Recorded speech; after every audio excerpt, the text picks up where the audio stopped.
on a cold October morning. A team of scientists, led by Dr. Elena Vassilieva, was engaged in routine observation of orca populations in Prince William Sound off the coast of Alaska. For the third consecutive year, they had been tracking the behavior of these marine predators, hoping to identify patterns in migration and hunting. But what happened that day completely upended their understanding of life in the ocean. It all began around 7 a.m., when the instruments detected unusual activity.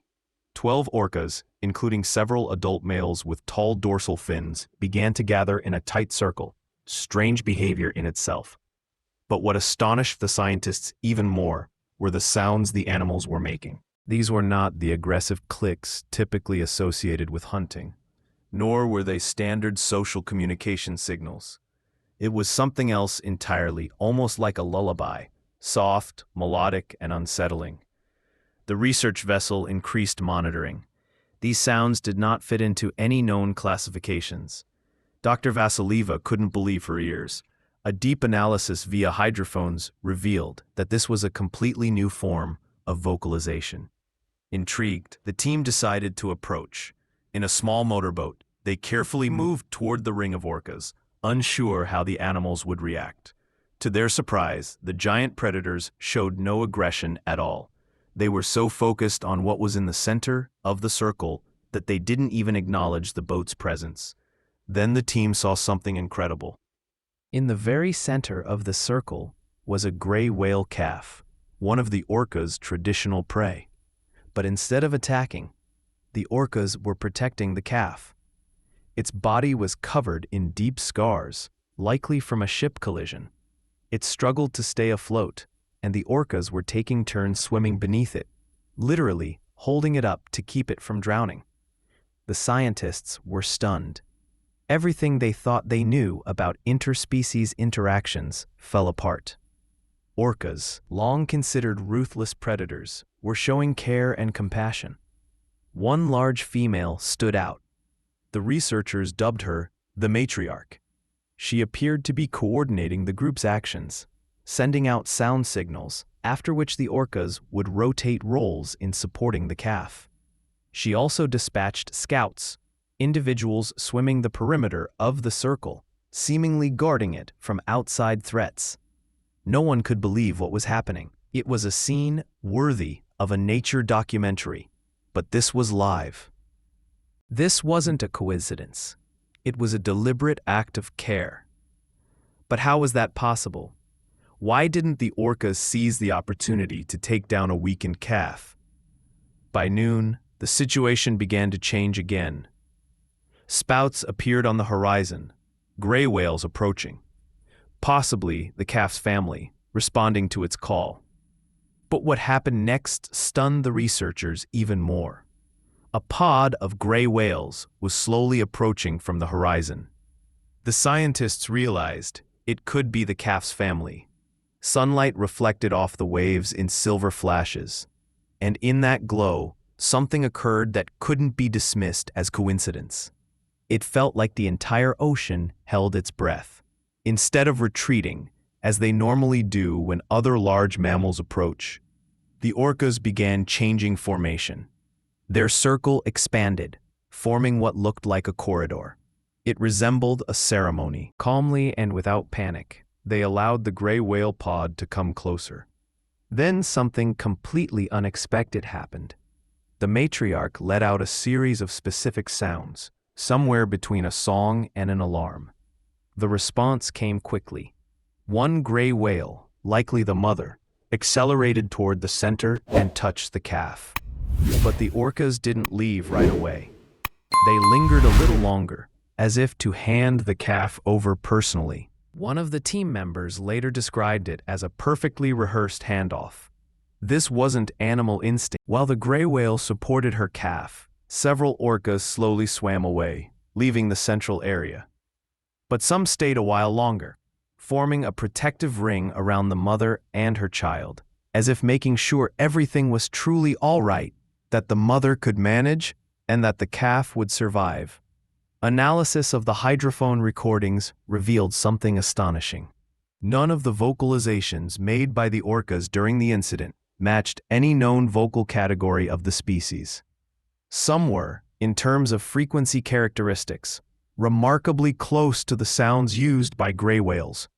This led the scientists to an astonishing question. Could a form of communication have occurred between two completely different species? Were the orcas trying to speak to the gray whales in their language? At that moment, Dr. Vasilyeva uttered a phrase that would soon echo throughout the scientific world. We weren't just observing animals. We were witnessing a conversation between two worlds, once thought incompatible. Her voice trembled as she reviewed the footage. Previously unknown sound. That's when a hypothesis emerged, one that would later spark heated debate. What if this pod of orcas was special? What if they didn't just accidentally help the calf, but were actually taught to behave this way? And if so, who was the teacher?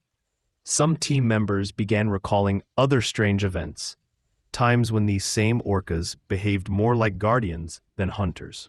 One technician working with underwater cameras. I remembered how a few months ago, at 6:23, they recorded one of these orcas escorting a lost seal back to its group without harming it. At the time, it was considered a coincidence. Now, it seemed like part of a chain. But the most astonishing part was only beginning. With the departure of the gray whales and their calf, it seemed like the story had come to an end. However, the remaining orcas suddenly began to emit new, even stranger sounds. Unlike any previously recorded signals, it felt like they were saying goodbye or calling for someone else. As the gray whales disappeared beyond the horizon, the orcas began acting even more mysteriously. They moved slowly, almost ceremonially, producing deep, vibrating sounds that made the research vessel's hull tremble. These sounds didn't feel like a farewell. It felt more like a message. The crew listened intently to the hydrophone broadcast. Someone half-joked, what if they're calling someone else? But when a few minutes later, strange movement appeared in the distance, the joke stopped being funny. From the depths of the ocean, a group of dolphins emerged, swimming quickly and purposefully, as if they knew exactly where they were going. The scientists fell silent. Dolphins rarely approach orcas, even peaceful ones. But these came surprisingly close without showing fear. The orcas, in turn, didn't chase them away. On the contrary, they rearranged into a new formation, forming an open semicircle, leaving a passage into the center for the dolphins. Then, suddenly, another figure appeared from the depths. It was a young sperm whale, clearly disoriented and separated from its pod. He was swimming slowly and awkwardly. Normally, he would have been easy prey. The crew was speechless. Predators and potential prey now acted like allies. Dr. Vasilyeva, usually restrained and skeptical, stood with her mouth open. She whispered, "This is impossible. They're communicating. They're coordinating." In all her career, nothing like this had ever happened. The behavior of these orcas didn't just push the boundaries of science, it shattered its very foundations. The sperm whale was gently guided to the surface. He wasn't injured, but clearly frightened and confused. And then another twist. One of the female dolphins began to emit sharp, clicking sounds, clearly directed toward the horizon. And once again, about 10 minutes later, splashes appeared in the distance. A pod of sperm whales was approaching. As with the gray whales earlier, the orcas created a corridor for a safe reunion. A second act of interspecies coordination in one day. It seemed impossible. Some crew members even began speaking of marine diplomacy. But how could such precision be explained? Why this particular group of orcas? The answer came unexpectedly when the researchers began comparing data from recent years. It turned out that this group of orcas had long stopped hunting weak or injured animals. Moreover, there was an increased number of interspecies interactions in their region. It was as if they had consciously chosen a different path. They weren't just animals anymore. They were a marine society with rules, traditions, and possibly something beyond human understanding. But the most chilling discovery came next. A recording made 2 years earlier by accident showed a young orca from this very group saving a sea lion trapped in a fishing net and dragging it to shore. At the time, no one gave it much thought, but now the pieces were falling into place, and then a sharp signal came through the hydrophones. The matriarch, the old female who had been leading the group all this time, suddenly emitted a sound that wasn't in any known database, and that sound was human-like. No, she didn't speak words, but the structure of the signal resembled the rhythm and intonation of human speech. A heavy silence fell over the ship. Everyone looked at each other with the same question in their eyes. Could these animals not only be intelligent, but self-aware? After the matriarch's incredible signal, the entire crew froze. Even the most skeptical members of the expedition began to consider the impossible. What if orcas were truly trying to make contact? This was no longer just wildlife observation. This felt like the moment nature itself began speaking to humanity. And then something even stranger happened. One of the researchers, Alexei, instinctively switched on the underwater speaker usually used for tests. Into the microphone, he quietly said, "Do you understand us?" It was pure improvisation. A desperate gesture in an atmosphere of total uncertainty. He didn't expect any response. But a few seconds later, a clear, steady pulse came in reply. It wasn't aggressive. It wasn't random. It matched the duration and rhythm of Alexei's voice exactly. It looked like an answer. Panic erupted on board. Some whispered it was coincidence. Others that it was a brilliant trick of nature. But Dr. Vasilieva cut everyone off. "No," she said firmly. "This is not a coincidence. This is a repeat, a response. They really are trying to communicate." At that very moment, as if confirming her words, one of the young orcas began swimming in circles around the ship, emitting the same rhythmic sound as the reply. Earlier, she seemed to show that she knew who had spoken the phrase. And then another twist occurred. From the depths where a shadow once hid, a massive figure emerged. It was an old, scarred whale, Gorbak. He moved slowly, majestically, and his appearance stunned everyone. Humpbacks and orcas, eternal enemies in the wild. But here and now, the orcas showed no hostility. On the contrary, they parted, giving him a path directly to the vessel. Dr. Vasilieva whispered, "If he starts making the same sounds now, I honestly don't know how to explain it." And that's exactly what happened. The whale produced a vibrational sound, its structure matching the matriarch's last signals. He had joined the conversation. The ocean became a stage for a dialogue where humans were mere observers. The water trembled with intersecting sounds, as if nature itself had decided to reveal its secrets. Everyone understood. They were witnessing something beyond science, beyond logic, beyond reason itself. But it might have remained a mystery, if not for the drone that had been filming the entire time from above. When researchers began reviewing the footage, they noticed something astonishing. The formation of orcas, dolphins, and the whale had created a figure resembling the symbol of infinity. It wasn't random. It was precise, symmetrical. It was a message. Silence fell on the vessel. Everything they thought they knew about marine life was unraveling before their eyes. How could creatures long considered predators display such intelligence, empathy, and perhaps even culture? But the climax came when the matriarch raised her head above the water and looked directly at the ship. Her eyes met the eyes of the people. It wasn't an animal's gaze. It was a look filled with meaning. And then Alexei whispered into the mic again, "We hear you." And once more came the same pulse signal, as if the ocean replied, "And we hear you too." When the matriarch looked away and slowly disappeared beneath the waves, everyone felt it. Something great had ended, or perhaps just begun. But right at that moment, As the crew began packing up their equipment, a sharp signal came from one of the hydrophones. It was powerful, urgent, unlike anything in the previous recordings. It repeated 3 times, and then movement.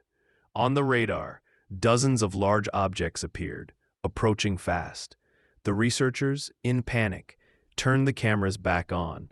From the depths surfaced multiple groups: orcas, gray whales, dolphins, even narwhals, all heading toward the same point. The entire ocean seemed to come alive, converging toward one place. There was no fighting, no hunting. They had gathered. The vessel was now in the center of a giant spiral formed by sea creatures. And among them, again, the Matriarch. Like the conductor of this biological orchestra, she let out another long, strangely sorrowful sound. Then, on the horizon, the silhouettes of several ships appeared. Fishing trawlers, entering a zone forbidden for fishing. Dr. Vasilyeva understood instantly. It was a cry for help. The orcas and other sea dwellers knew danger was coming. They had gathered their forces to make one final demonstration that they were not just instinct-driven animals, but a civilization. A civilization that needed to be heard before it was too late. And then something inexplicable happened. One of the trawlers, upon approaching the marine assembly, suddenly stopped. Its captain, a former whaler, later said, "I couldn't believe my eyes. They looked at us like people, like those who were pleading, 'Don't destroy, just listen.'" The ship turned around, and the others followed. It was the first voluntary retreat of fishing vessels in history, without a single shot fired, without any command from above. After that, the day changed everything. The drone footage went viral. Thousands around the world demanded new laws to protect marine life. The Matriarch and her family became symbols of resistance, of wisdom, of hope. But the most mysterious event happened a week later. The team decided to return to that very spot to install an underwater beacon and continue observations. However, when they arrived, it was empty. Not a single orca, not a single whale.